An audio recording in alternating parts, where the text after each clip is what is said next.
pretende modelar la operación de vehículos en un arco. En esta semana abordaremos la modelación del punto o nodo donde dos o más arcos convergen, la intersección. En esta clase presentaremos algunas formas de controlar la operación en intersecciones, las que discutiremos en algo más de profundidad en las siguientes clases. Y también introduciremos algo de terminología. Como decíamos, una intersección, también conocida como cruce o nodo, es el punto donde dos o más arcos convergen o confluyen. Estos arcos que llegan a la intersección también se conocen como accesos o ramas. A su vez, cada acceso está conformado por uno o más movimientos, donde un movimiento se define como una cola de vehículos con uno o varios destinos. El destino del vehículo tiene que ver con la maniobra que éste realiza al llegar a la intersección, seguir derecho, virar a la izquierda o virar a la derecha. Por lo anterior, usualmente se considera un movimiento por pista. En la intersección de la figura se tienen dos accesos con dos movimientos cada uno de ellos. La convergencia que mencionamos recién genera conflictos, ya que los vehículos de los distintos accesos desean hacer uso del mismo punto en el espacio, la intersección, y además en el mismo instante de tiempo. Para resolver este conflicto podemos pensar en distintas opciones. Una primera opción es desnivelar el cruce. Con esto el conflicto original se elimina completamente. Sin embargo, el desnivel generará otros conflictos entre ciertos movimientos, pero que debieran ser de menor relevancia. De cierta forma, el conflicto original se convierte en dos o más conflictos menores. Por ejemplo, un cruce de dos vías bidireccionales puede desnivelarse y generar un cruce tipo diamante, donde se generan varios puntos en que dos o más movimientos entran en conflicto. Sin embargo, se espera que estos conflictos sean de menor magnitud que el conflicto que se generaba en el cruce original. El desnivelar un cruce usualmente afecta el entorno urbano del lugar e implica altos costos de inversión en infraestructura. Por ese mismo motivo, toma algo más de tiempo en concretarse. También suele ser muy poco amistosa con modos no motorizados, como los peatones y los ciclistas. Una segunda opción para transformar un gran conflicto en varios conflictos menores es utilizar una rotonda. La rotonda puede ser vista como una colección de intersecciones en T, en las cuales interactúan dos accesos. Así, un gran conflicto donde convergen, por ejemplo, cuatro accesos, se transforma en cuatro conflictos menores donde convergen dos accesos en cada uno de ellos. Esta alternativa puede demandar más espacio urbano del deseado, aun cuando en algunos lugares se han implementado mini rotondas para gestionar cruces de moderada demanda y un alto número de virajes a la izquierda. Al igual que la alternativa anterior, en algunos casos esta alternativa no soluciona de buena forma la circulación de los modos no motorizados. Una tercera alternativa para resolver el conflicto es entregar prioridades a los distintos accesos. Es decir, ordenar los accesos según su prioridad, de modo que algunos de ellos operan sin restricción, mientras otros deben ajustar su operación a la operación de estos otros accesos con prioridad. Este tipo de cruces se conoce como intersecciones prioritarias. Esta alternativa implica nulo impacto en los accesos o movimientos que tienen la máxima prioridad. Sin embargo, puede generar efectos indeseables en el resto de los accesos y o movimientos, además de ser poco segura para los peatones. Una cuarta alternativa sería alternar la prioridad entre los distintos accesos que llegan a la intersección. Es decir, durante un cierto intervalo de tiempo, un determinado conjunto de accesos o de movimientos tiene la prioridad total del uso de la intersección, mientras el resto de los accesos o movimientos debe esperar por su turno, por su derecho a paso. Luego, esta prioridad cambia. La regulación de esta alternancia de prioridades se logra por medio de semáforos, por lo que este tipo de cruces se conoce como intersecciones semaforizadas. Esta alternativa sin duda que penaliza a los accesos o movimientos que, en ausencia de este control semafórico, tienen máxima prioridad. Sin embargo, esa pérdida se debiera compensar con una mejor operación de los accesos o movimientos que no tienen prioridad y con una mayor seguridad también para los peatones. ¿Cuál alternativa de todas las anteriores es la más conveniente? Bueno, eso depende de varios factores. Por ejemplo, del lugar en donde está emplazado el cruce. Puede ser en un contexto rural o urbano. El espacio disponible, las demandas vehiculares y peatonales, entre otros. De hecho, en el caso chileno, la justificación para convertir una intersección prioritaria en una semaforizada se basa en los flujos vehiculares o peatonales y en el nivel de accidentabilidad. Así, ante demandas vehiculares o peatonales muy altas, el paso de una intersección prioritaria a una semaforizada se puede justificar. Igualmente, si se han presentado accidentes en el cruce con consecuencias fatales durante los últimos años, también puede ser suficiente motivo para llegar a semaforizar una intersección prioritaria. En esta semana focalizaremos la discusión en las últimas dos alternativas mencionadas, es decir, revisaremos en más detalle aspectos relativos a la modelación y operación de cruces prioritarios y de cruces semaforizados. El interés en ellas tiene que ver, por un lado, con que la inmensa mayoría de las intersecciones en una ciudad corresponde a uno de estos dos tipos. Y además, por otro lado, porque las intersecciones tienen un rol primordial en la operación de una red, pues ellas definen finalmente su capacidad, es decir, la cantidad de vehículos que pueden circular por ella. Y eso es algo que debemos tener siempre presente. En particular, discutiremos sobre lo que nos interesa conocer para determinar qué tan bien o qué tan mal opera una intersección de este tipo. Existen dos tipos de prioridad, ceda al paso y pare. La diferencia entre ambas tiene que ver con el hecho que en el primer caso no es necesario detenerse completamente con el vehículo antes de realizar la maniobra en el cruce, lo cual sí es requisito en el segundo caso. El principal criterio para optar por uno u otro tiene que ver con el nivel de visibilidad que presente el movimiento que cede el paso en este caso. Es decir, qué tan lejos hacia aguas arriba del cruce se puede ver un vehículo en la vía con prioridad a medida que me acerco al cruce desde la vía sin prioridad. Mientras más lejos sea capaz de ver, es decir, más visibilidad, menor es la necesidad de detenerme completamente al llegar al cruce. En la mayoría de las intersecciones prioritarias, algunos accesos tienen prioridad total sobre otros accesos. Sin embargo, también existen intersecciones donde todos los accesos que llegan al cruce deben parar y ceder el paso a quien haya llegado al cruce primero. En este curso nos enfocaremos en el primer tipo de cruces prioritarios. Como primera cosa, definiremos como acceso o movimiento prioritario o primario aquel acceso o movimiento que efectivamente tiene la prioridad de paso en el cruce. Por lo tanto, acceso o movimiento no prioritario o secundario es aquel que cede su derecho a paso. De hecho, dependiendo del nivel de prioridad, se puede definir un ranking de prioridad de cada acceso o movimiento, donde un acceso de ranking 1, por ejemplo, corresponde a un acceso que tiene derecho a paso siempre. Y a medida que baja la prioridad en el ranking, significa que cede el paso a más movimientos de mejor ranking. Es esperable que el funcionamiento de los accesos o movimientos prioritarios no se vea afectado por el cruce, ya que esos accesos tienen la prioridad de paso. Por lo tanto, el rendimiento de la intersección estará definido por la operación de los accesos no prioritarios. Y es ahí donde debemos enfocar el análisis. Bajo esta lógica, ¿qué es lo que nos interesa conocer respecto a estos accesos? Cualquier medida o indicador de rendimiento de ese acceso, como por ejemplo la demora o el nivel de congestión, estará finalmente determinado por la capacidad de ese mismo acceso.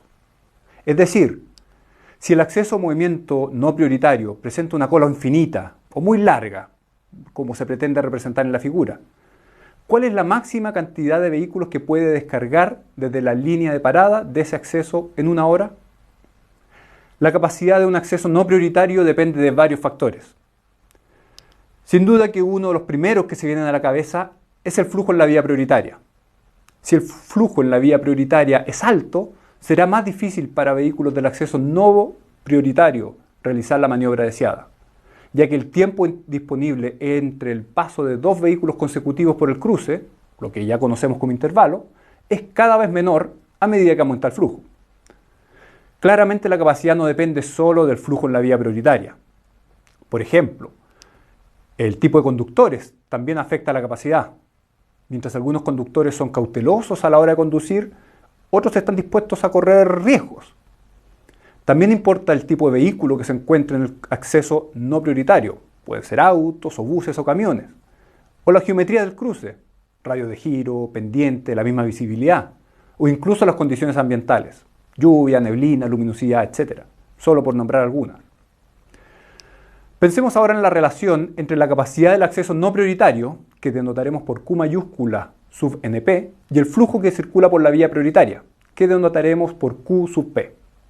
Para este análisis supondremos que la vía prioritaria se encuentra operando en condiciones de flujo libre. Es decir, si se observa un flujo bajo en esa vía, ese estado de tráfico corresponde a un estado de tráfico en la rama izquierda del diagrama fundamental de tráfico que vimos en clases pasadas. Entonces, considerando lo anterior, ¿cómo debiera ser esta relación? Veamos algunas situaciones particulares en este diagrama que relaciona el flujo observado en la vía prioritaria con la capacidad que presentaría la vía no prioritaria. Si el flujo en la vía prioritaria Q sub P es 0, uno esperaría que la capacidad del acceso no prioritario alcance su máximo valor, lo cual denotaremos por Q sub NP supra M.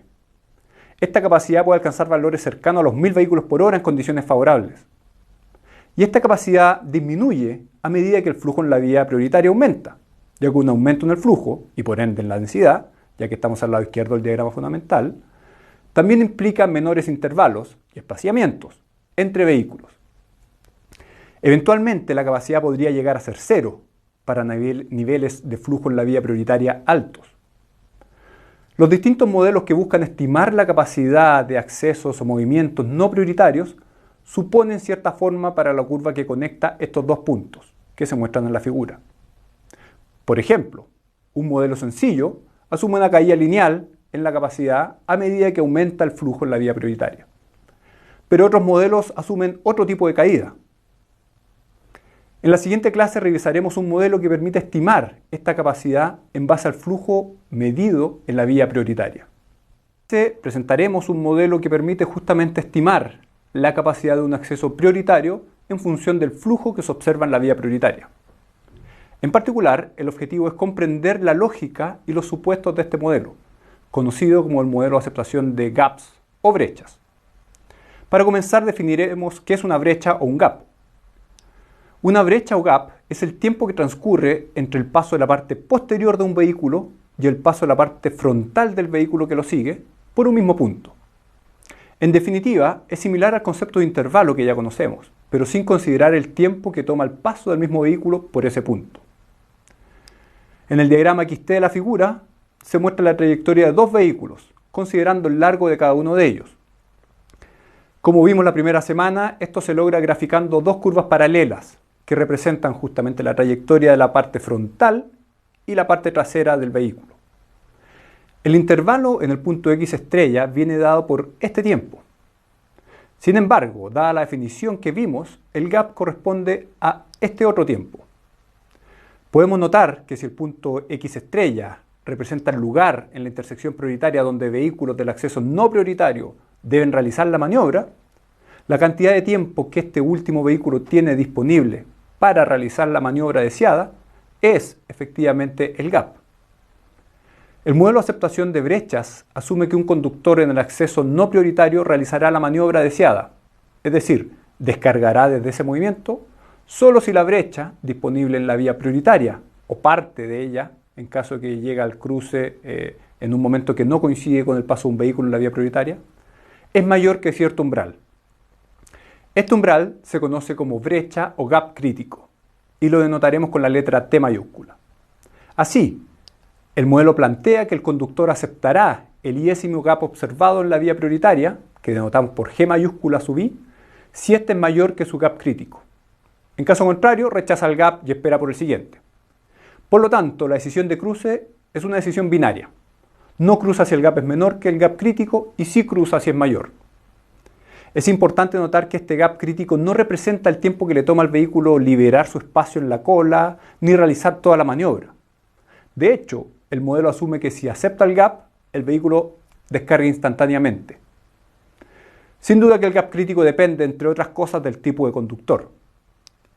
Sin embargo, para simplificar el análisis, supondremos que todos los conductores son iguales y por lo tanto tienen un mismo valor de gap crítico. Este supuesto se conoce como el supuesto de homogeneidad. Adicionalmente, el modelo también asume que el gap crítico no varía a medida que transcurre el tiempo, conocido como el supuesto de consistencia.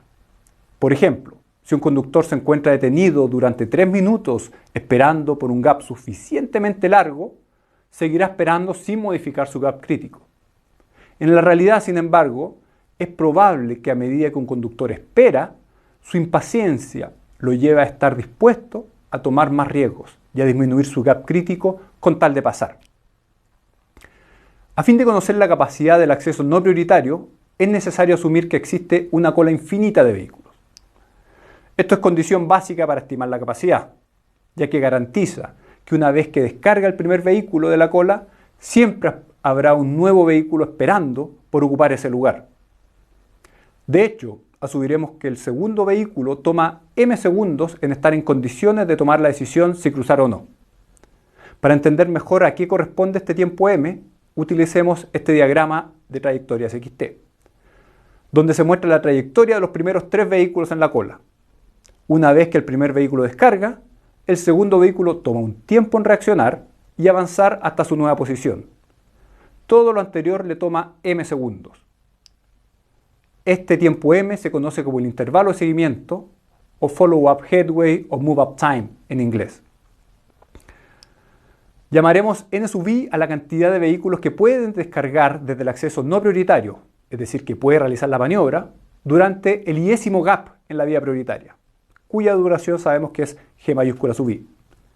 Si somos capaces de conocer n sub i para todos los gaps que ocurren durante una hora en la vía prioritaria, la suma de estos n sub i nos entregará una estimación de la capacidad del movimiento no prioritario. Con las variables presentadas, podemos encontrar una expresión para n sub i. Si la duración del gap es mayor o igual que el gap crítico, al menos un vehículo será capaz de descargar. Dependiendo qué tan grande es el gap g sub i, es posible que más de un vehículo descargue durante ese gap. Si el gap es menor que el gap crítico, ningún vehículo descargará desde el acceso no prioritario. Veamos un ejemplo. Supongamos un gap crítico de 6 segundos y un intervalo de seguimiento de 3 segundos.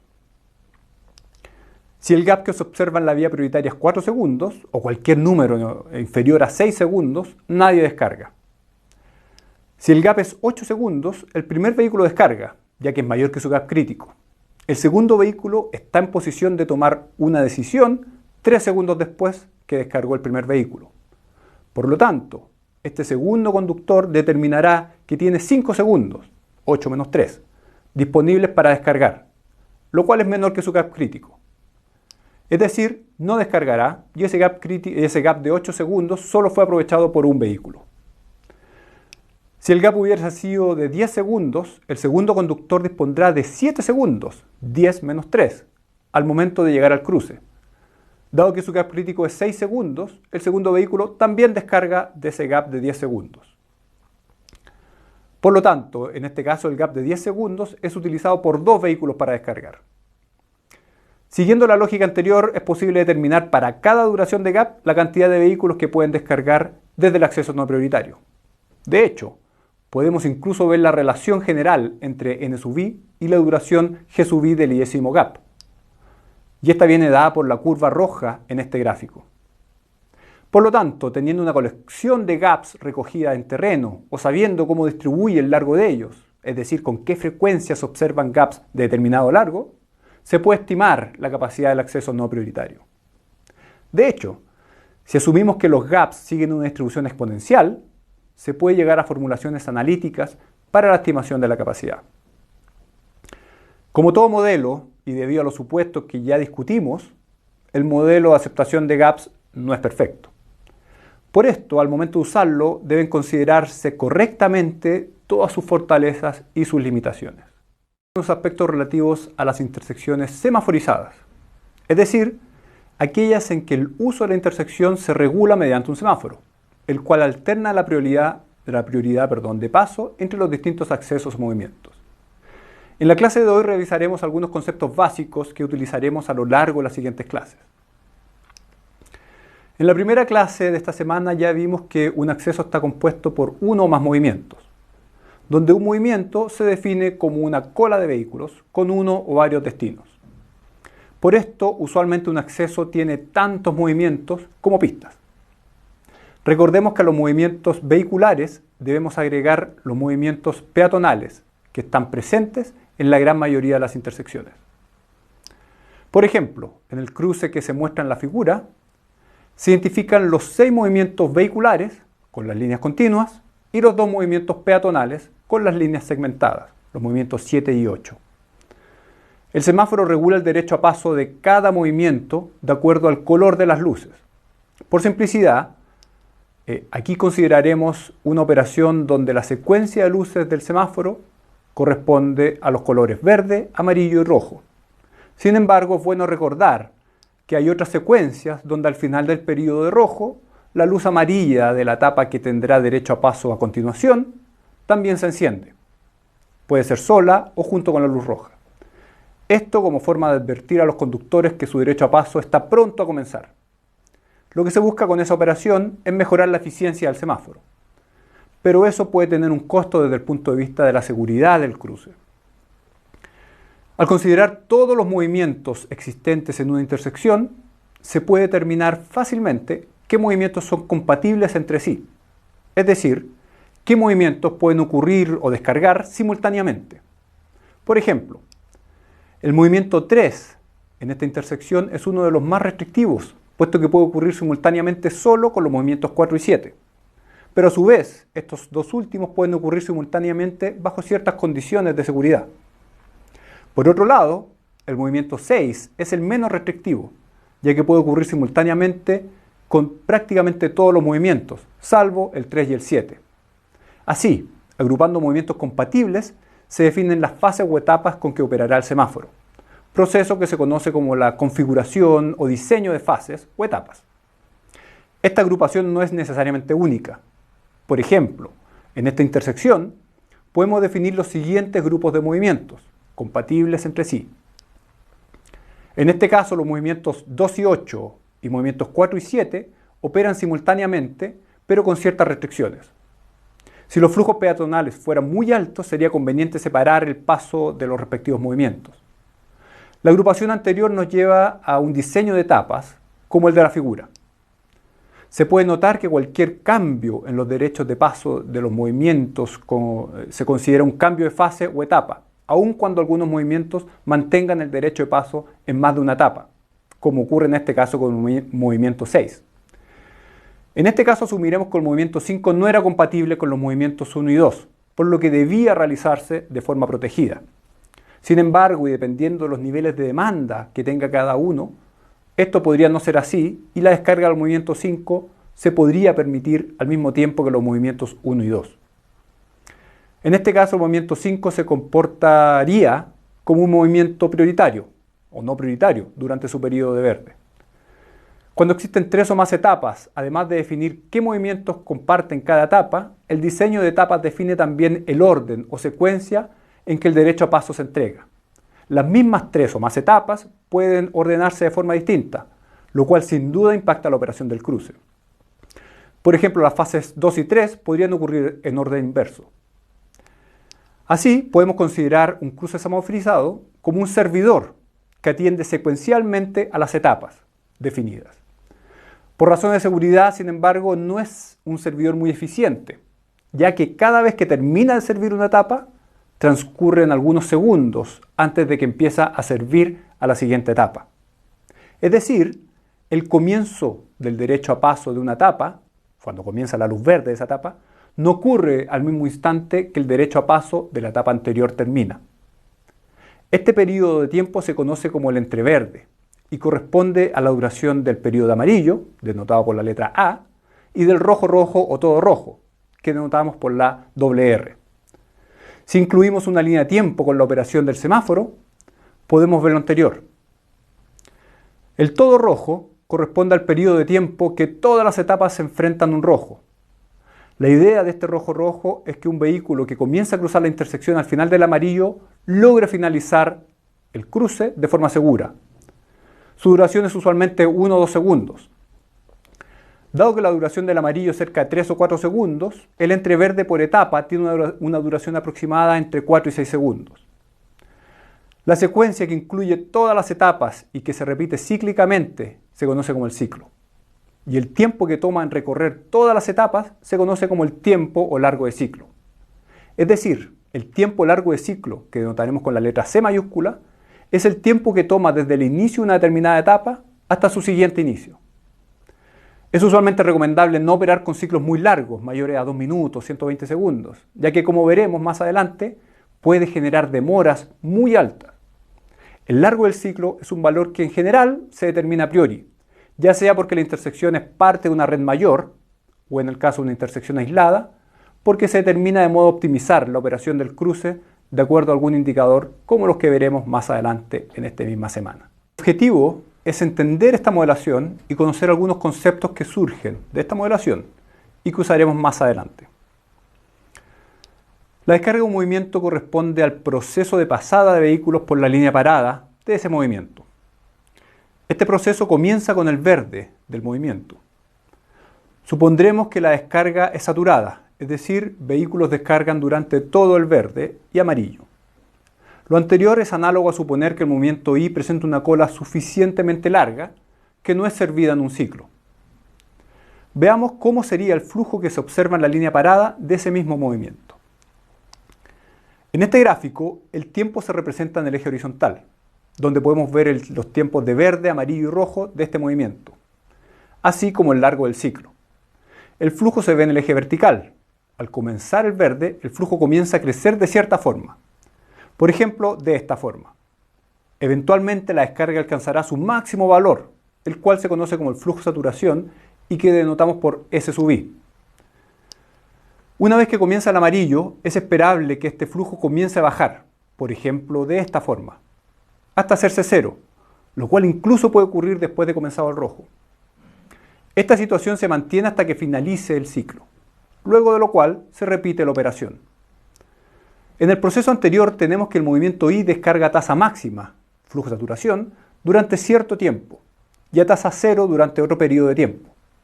Y la transición entre ambas tasas, representada por estas áreas sombreadas, toma algún tiempo también. Este proceso lo simplificaremos, asumiendo que esta transición es instantánea. Es decir, el movimiento descarga a tasa máxima durante un cierto tiempo y a tasa cero durante el resto del tiempo. Por lo tanto, la curva anterior se convierte en un bloque como el de la figura, cuya altura es el flujo de saturación. Los instantes en que el movimiento comienza a y termina de descargar a tasa máxima se definen de forma tal de asegurar que tanto en la situación original como en la situación modelada se descargue la misma cantidad de vehículos, que corresponde finalmente al área bajo esta curva. La lógica anterior da origen a algunos conceptos teóricos que veremos a continuación. En la situación modelada, se tiene que una vez que comienza el tiempo de verde, el movimiento I no descarga, solamente hasta A sub 1 unidades de tiempo después, instante en el cual comienza a descargar a tasa S sub I. Por otro lado, una vez que comienza el amarillo, el movimiento sigue descargando a tasa máxima durante A sub 2 unidades de tiempo, luego de lo cual su descarga vuelve a ser cero por el resto del ciclo. El concepto de A sub 1 se asocia a una pérdida, ya que tiene que ver con lo que tarda el movimiento en comenzar a descargar a tasa máxima, debido principalmente a la aceleración de los vehículos y al tiempo de reacción de los conductores. Por su parte, A2 se asocia con una ganancia, pues tiene que ver con qué tanto se utiliza el periodo amarillo para descargar. Finalmente, el tiempo durante el cual se descarga a tasa S sub I se conoce como el verde efectivo del movimiento I y da cuenta de qué tan bien se utiliza el tiempo de verde. Podemos ver que el verde efectivo y el verde real se relacionan a través de A sub 1 y A sub 2 de la siguiente forma. El resto del tiempo corresponde al tiempo en que el movimiento no descarga, por lo que se conoce como el rojo efectivo de ese movimiento I. Por lo tanto, el rojo efectivo corresponde a la diferencia entre el largo total del ciclo y su respectivo verde efectivo. En definitiva, la descarga del movimiento I se simplifica a lo siguiente. Durante el verde efectivo el movimiento descarga a tasa S sub I y durante el rojo efectivo a tasa cero. La modelación anterior aplica para todos los movimientos en el cruce. Por lo tanto, si existe una segunda etapa con un movimiento, tendríamos una situación como la de la figura, donde el bloque de abajo representa la descarga de este segundo movimiento. Podemos ver que existe un periodo de tiempo en el cual ningún movimiento descarga. Este periodo se conoce como el entreverde efectivo, por etapa. Y existen tantos entreverdes efectivos como etapas. Al considerar el entreverde efectivo de todas las etapas, obtenemos el entreverde total, que denotamos con la letra L. Este tiempo se asocia al costo que tiene para la intersección dejar de atender una etapa y comenzar a atender a la siguiente. Por lo anterior, también se conoce como el tiempo perdido por ciclo. Finalmente, conociendo el ciclo C y considerando que L segundos de los C que dura un ciclo se pierden debido a los entreverdes, el tiempo total disponible a repartir entre los tiempos de verde de las etapas es C menos L. La siguiente pregunta que surge es cómo hacer ese reparto entre las diferentes etapas. Para esto pueden haber distintas estrategias. Por ejemplo, uno podría entregar un tiempo de verde proporcional a la demanda de cada etapa. Es decir, si una etapa tiene el doble de demanda que otra, tendrá un tiempo de verde el doble de largo. Esta es una mirada miope, sin embargo, del problema, ya que no considera la capacidad de cada etapa. Tal vez la etapa con mayor demanda también presenta una mayor capacidad, por lo que no es necesario entregarle tanto tiempo de verde en comparación con las otras etapas. La discusión anterior nos sugiere que un indicador que considere la demanda y la capacidad de cada etapa podría ser más justo al momento de realizar los repartos de verde. Más adelante veremos justamente un concepto que relaciona la demanda y la capacidad de cada movimiento. El objetivo es que comprendan el tipo de información que está contenida en este importante concepto. El grado de saturación de un movimiento es un concepto que relaciona la cantidad de vehículos que desean utilizar la intersección en un determinado periodo de tiempo, una hora por ejemplo, y la cantidad de vehículos que efectivamente puede utilizar la intersección en ese periodo de tiempo. Es decir, relaciona la demanda, Q sub I, vehículos por hora, con la oferta. Respecto a la oferta, la clase pasada definimos el concepto de flujo saturación del movimiento I, que denotamos por S sub I, como la máxima cantidad de vehículos por unidad de tiempo que puede descargar desde el movimiento I. Su valor no es necesariamente fijo y puede depender de la composición del tráfico, proporción de buses de transporte público, por ejemplo, en el movimiento, la maniobra a realizar en la intersección, seguir derecho o virar, además del tipo de pista y periodo del día. En general, se expresan unidades de vehículos por hora. Su valor usualmente se encuentra entre 1800 y 2000 vehículos por hora por pista, aunque en condiciones adversas puede ser tan bajo como 1400 vehículos por hora. El flujo de saturación, sin embargo, no nos da cuenta de la oferta real del respectivo movimiento, ya que nos indica cuántos vehículos podrían descargar desde el movimiento I si este movimiento tuviese un tiempo de verde de una hora, asumiendo una cola infinitamente larga que garantice que durante esa hora siempre hay vehículos que desean descargar del movimiento. Sin embargo, la realidad es que el movimiento I no dispone de un verde de una hora. Por lo anterior, este flujo de saturación debemos multiplicarlo por la proporción del tiempo que el movimiento tiene derecho a paso. De acuerdo a la modelación del proceso de descarga que vimos en la clase pasada, sabemos que cada C unidades de tiempo, donde C denota el largo del ciclo, el movimiento I dispone de verde efectivo unidades de tiempo para descargar. Es decir, la proporción del tiempo que este movimiento I tiene derecho a paso es el verde efectivo de ese movimiento sobre el largo del ciclo. A esta proporción la llamaremos lambda sub I. Por lo tanto, la oferta o capacidad que presenta este movimiento I viene dada por el producto de lambda sub I y S sub I. Entonces, el grado de saturación del movimiento I, que denotamos por X sub I, corresponde a la razón entre la demanda, Q sub I, y la oferta o capacidad real del movimiento I, y se expresa matemáticamente de la siguiente forma. Este grado de saturación nos entrega una idea del nivel de congestión que presenta cada movimiento. Valores superiores a 1 indican que la demanda es mayor que la oferta real del movimiento, por lo que sin duda habrá problemas. De hecho, y debido a la aleatoriedad que presenta el tráfico, es deseable que el grado de saturación no supere el 0,9 o 0,95. Por otro lado, tampoco es deseable que todos los movimientos de intersección tengan un grado de saturación demasiado bajo, todo el tiempo, ya que eso indicaría que probablemente hubo un uso poco eficiente de los recursos. En general, uno está dispuesto a que ciertos movimientos presenten un alto grado de saturación, es decir, algo de congestión, en determinados periodos del día. Esta formulación nos permite ver claramente cómo se puede impactar la operación de una intersección. Si queremos reducir el grado de saturación, tenemos al menos dos alternativas. Reducir el numerador, que corresponde a la demanda, o aumentar el denominador, es decir, la capacidad.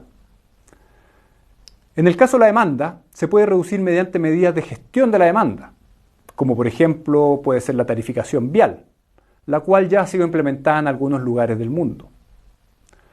Para aumentar la capacidad, lo que la expresión anterior nos dice es que ese aumento puede venir de dos fuentes distintas. Por un lado, ese aumento puede venir por aumentar el flujo de saturación, ese sub I, lo que se relaciona principalmente a inversiones en infraestructura, aumentar el ancho de la pista, mejorar pavimentación, etc. Sin embargo, la capacidad también se puede aumentar mediante un aumento de lambda sub I, es decir, gestionando de mejor forma lo que actualmente se tiene. Esto se puede lograr, por ejemplo, con un mejor reparto de verde o con un nuevo diseño de etapas. Este es un mensaje muy relevante que se debe tener siempre presente. En general, y no solo a nivel de una intersección, la capacidad en un sistema como el sistema de transporte se puede aumentar haciendo un mejor uso o un uso más inteligente de lo que actualmente se tiene. Lo anterior cobra aún más relevancia considerando el impacto de mediano y largo plazo que usualmente tiene un aumento de infraestructura, el concepto de demanda inducida. Notemos ahora que el grado de saturación también se puede expresar de la siguiente forma, donde Y sub I se conoce como el factor de carga del movimiento I y corresponde al cociente entre la demanda y el flujo de saturación para ese movimiento. A nivel de una etapa, se define el movimiento crítico de esa etapa como aquel que presenta el mayor factor de carga. Volvamos a la pregunta de la clase pasada sobre cómo realizar el reparto de los verdes a cada etapa. Un criterio justo sería repartir los verdes efectivos de tal forma que los movimientos críticos de las distintas etapas presenten un mismo nivel de congestión, es decir, un mismo grado de saturación. Este criterio se conoce como el criterio de equisaturación. Por construcción, los movimientos no críticos tendrán un grado de saturación menor. Matemáticamente se puede demostrar que buscar la equisaturación de los movimientos críticos de cada una de las n etapas es lo mismo que repartir los verdes efectivos de forma proporcional al factor de carga de ese movimiento crítico.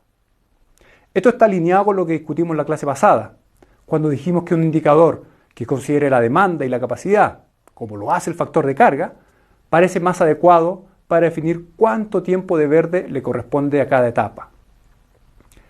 La mayoría de los indicadores que veremos en la próxima clase dependen de este grado de saturación. Uno de los objetivos de modelar la operación de intersecciones semaforizadas radica en la posibilidad de determinar qué tan bien o qué tan mal opera el cruce y de qué depende principalmente.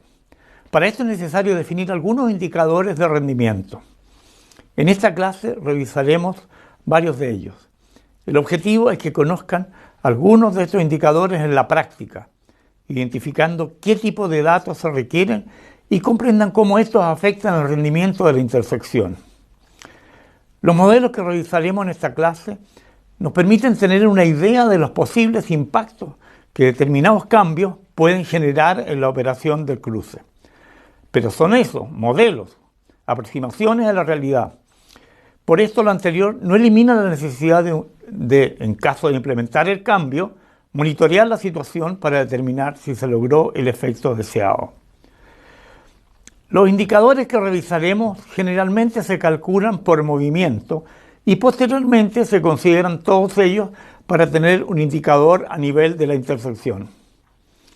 El primer indicador tiene que ver con la capacidad de la intersección y nos permite identificar si la intersección presenta holgura para satisfacer y aceptar más vehículos o capacidad de reserva, o ya existe una cierta tasa de sobresaturación. Para medir si un movimiento ahí presenta holgura o está operando sobresaturado, nos fijamos en el grado de saturación, ya que esta variable compara el número de vehículos que desean descargar en un ciclo, C por Q sub I, con el número de vehículos que pueden descargar durante un ciclo, verde efectivo por flujo de saturación. Teóricamente, para que no exista congestión, interesa que el grado de saturación sea menor a 1. Sin embargo, definir el valor 1 como el límite para determinar la presencia de congestión es muy riesgoso, debido a la aleatoriedad del tráfico. Se pueden generar colas muy largas y demoras muy altas. Por lo anterior, el umbral se reduce a un grado máximo aceptable de saturación llamado P sub I. Este nuevo umbral se mueve usualmente entre 0,8 y 0,95, dependiendo de cuán largas son las colas que estamos dispuestos a aceptar en ese movimiento. Así, el grado de saturación de cada movimiento se compara con este grado máximo aceptable de saturación a este cociente. El movimiento que presente el menor cociente anterior será el movimiento crítico de la intersección y determinará si la intersección presenta capacidad de reserva o tasa de sobresaturación. Si mu estrella es mayor o igual a 1, decimos que ese movimiento presenta una capacidad de reserva equivalente a la expresión que ven en la pantalla. Si es menor, decimos que ese movimiento presenta una tasa de sobresaturación equivalente a la segunda expresión. Otro indicador utilizado es la cantidad total de paradas que ocurren en una intersección en una hora, producto de la operación del semáforo. Para determinar una expresión, a fin de conseguir este indicador, nos apoyaremos en la figura que ven en su pantalla, que presenta la curva acumulada de llegada a un movimiento con un flujo de demanda Q, y la respectiva curva de salida dada por el flujo de saturación S. De acuerdo a la figura, el movimiento no descarga durante el rojo efectivo y luego descarga a flujo de saturación durante el verde efectivo. En el caso de la figura, el verde efectivo es suficiente para atender a todos los vehículos que llegan en un ciclo. Si asumimos que todo movimiento que sufre demora se detiene por algún periodo de tiempo, el número de vehículos que paran en este ciclo es n estrella. Dado que durante un ciclo llegan Q sub I por C vehículos, cuando los vehículos llegan a una tasa constante y uniforme, la tasa de parada que notaremos por B sub I viene dada por la siguiente expresión. La expresión para n estrellas se encuentra utilizando geometría, lo que finalmente nos permite encontrar esta expresión para B sub I, la cual fue derivada por May en 1965. Esta expresión ha sufrido modificaciones para considerar que no todos los vehículos que sufren demora se detienen completamente, ya que los últimos vehículos en unirse a la cola no necesariamente paran. También se ha modificado para considerar la existencia de colas remanentes, es decir, colas formadas por vehículos que deben esperar más de un ciclo para cruzar la intersección. Este trabajo fue desarrollado principalmente por Axelic. Finalmente, para conocer la cantidad total de paradas en el movimiento I en una hora, multiplicamos la tasa anterior por el flujo de demanda del respectivo movimiento. Y a nivel de la intersección, sumamos el producto anterior para todos los movimientos. Esto nos entrega la cantidad total de paradas que existen en una hora de operación de la intersección, lo que llamamos B mayúscula. Es interesante destacar que mientras más largo sea el tiempo de ciclo, menor será el total de paradas en el cruce. Por lo tanto, si el objetivo es minimizar la cantidad total de paradas, el máximo largo de ciclo posible va a lograrlo. Recuerden que este indicador considera solo la cantidad de veces que un vehículo para, no cuánto tiempo se encuentra parado. Esto último nos da pie para presentar un nuevo indicador. Un tercer indicador muy relevante es la demora total que experimentan los vehículos que utilizan la intersección. Para ver esto, usaremos la misma figura que vimos recién.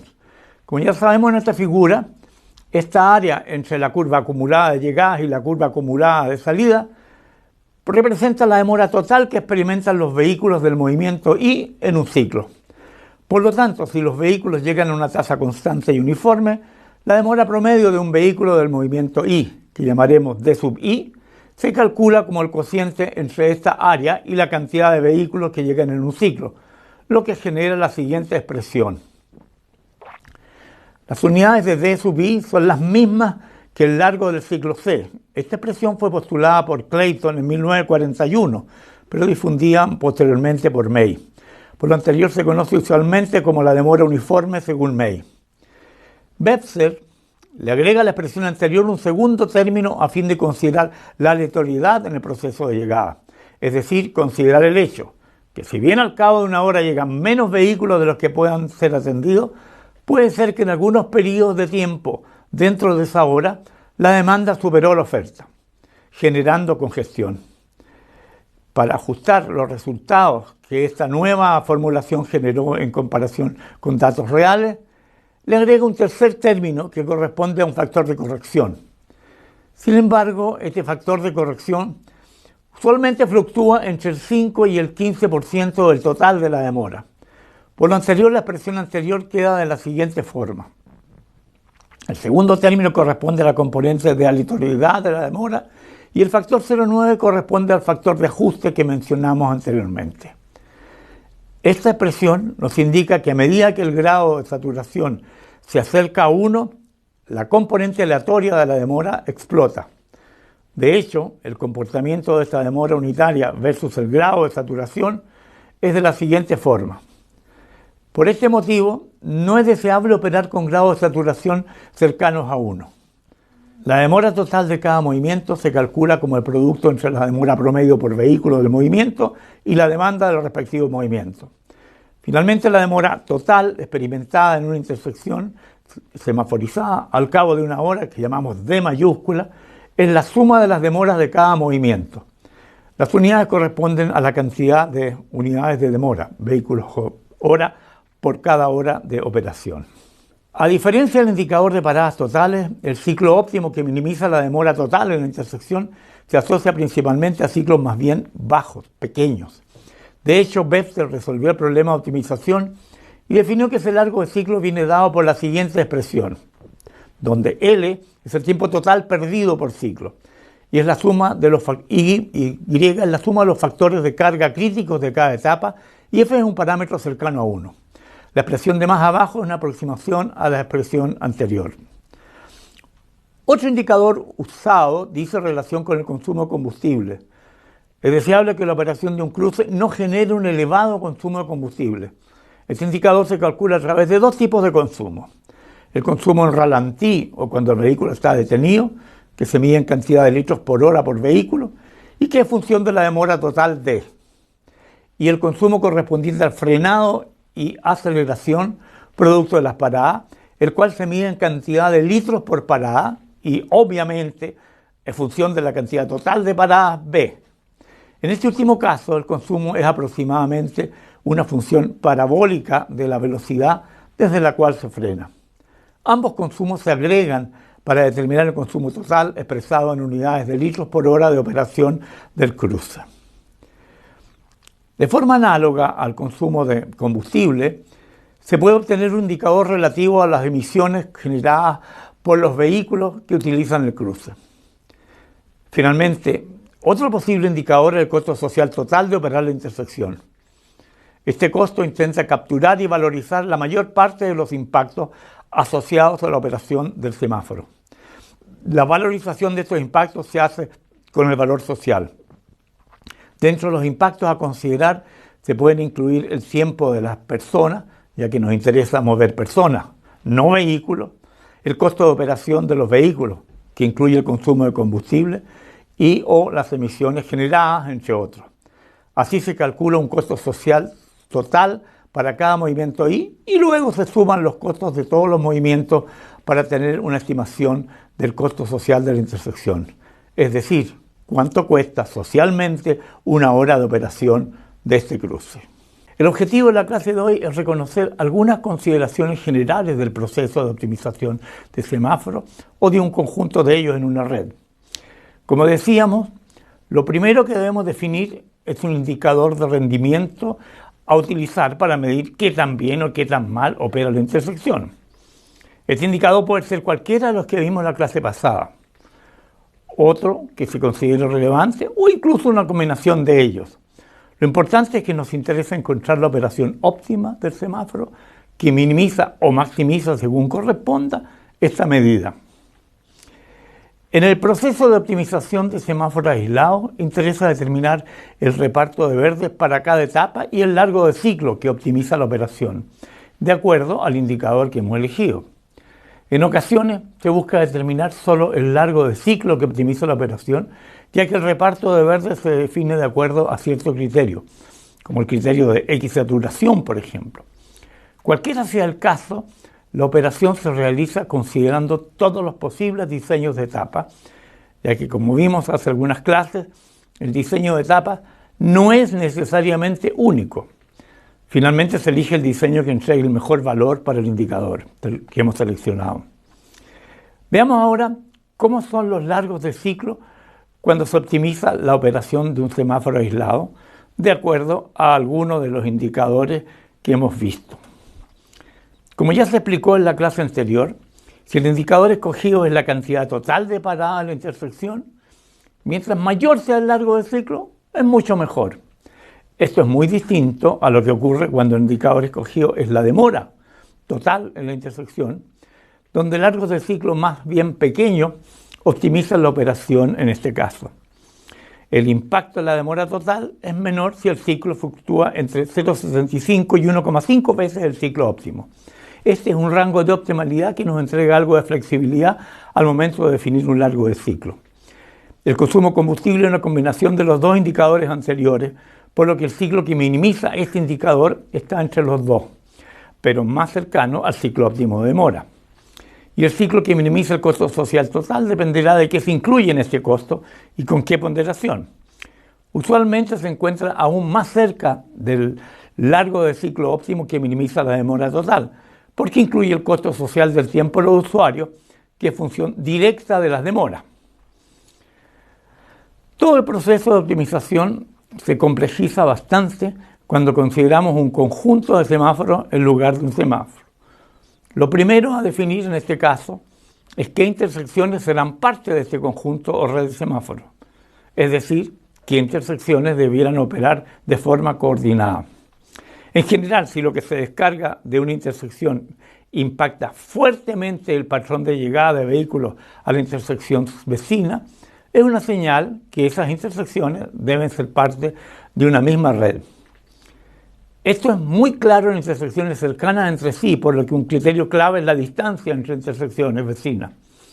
Si las intersecciones están alejadas entre sí más de 400 o 500 metros, o si hay generadores o atractores de vehículos importantes entre ellas, no es razonable que pertenezcan a la misma red. El aspecto clave que genera la coordinación deseada en una red de semáforos es el desfase. Consideremos todos los cruces semaforizados de una misma red. En cada cruce llamaremos etapa 1 a aquella que considera los movimientos sur-norte, por ejemplo. El desfase corresponde a la diferencia de tiempo con que la etapa 1 comienza en cada uno de estos cruces con respecto a un cruce elegido como referencia. Por ejemplo, para las 4 intersecciones de la figura que forman parte de una misma red, en el diagrama XT podemos ver los tiempos de verde y rojo de cada una de ellas. Si tomamos como referencia el comienzo de verde de la intersección de más abajo en la pantalla, identificamos claramente los desfases de las otras 3 intersecciones, y denotados por la letra delta. Para mantener ese desfase en el tiempo, es condición necesaria que el largo de ciclo con que operan los cruces de una misma red sean iguales. En caso contrario, el desfase se pierde al cabo de un ciclo. En casos extremos, algunas intersecciones podrían operar con ciclos dobles, es decir, cada un ciclo de la red, estos cruces operan 2 ciclos.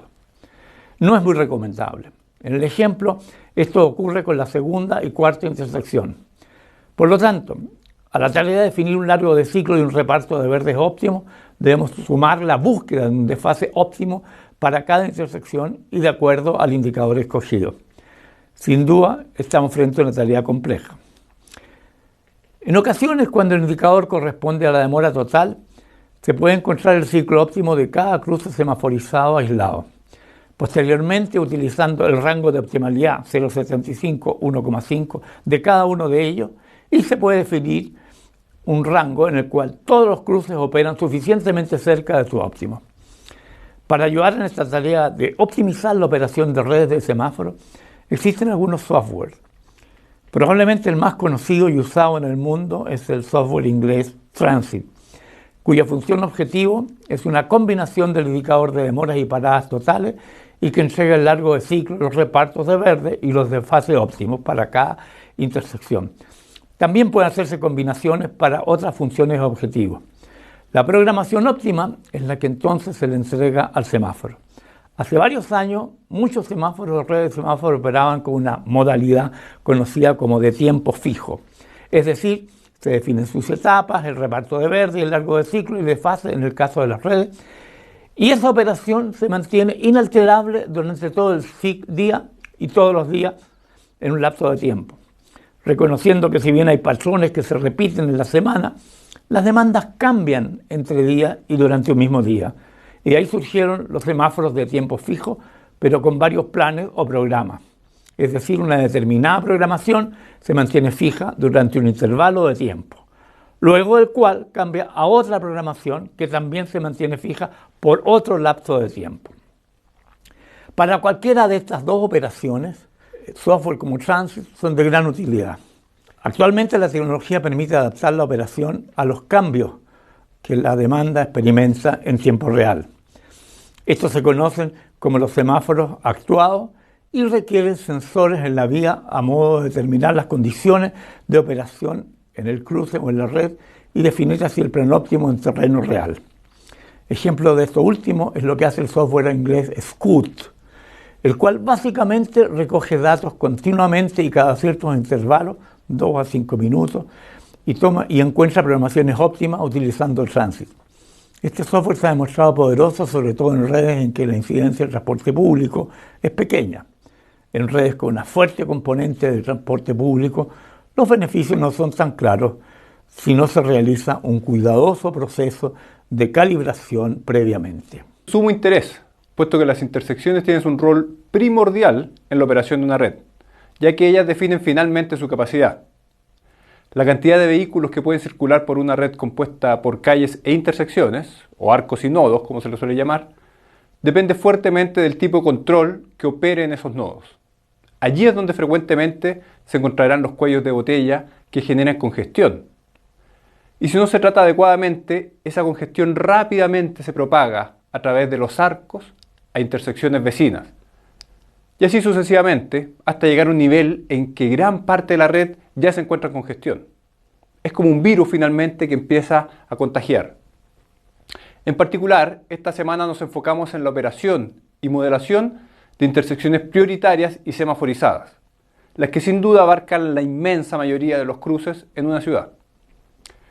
En ambos casos, la comparación entre la demanda y la oferta nos permite analizar la operación del cruce. La demanda es usualmente un factor exógeno, el cual no es fácil de manejar sin las respectivas políticas de desincentivo al uso del automóvil. Respecto a la oferta o capacidad, discutimos que esta depende de varios factores.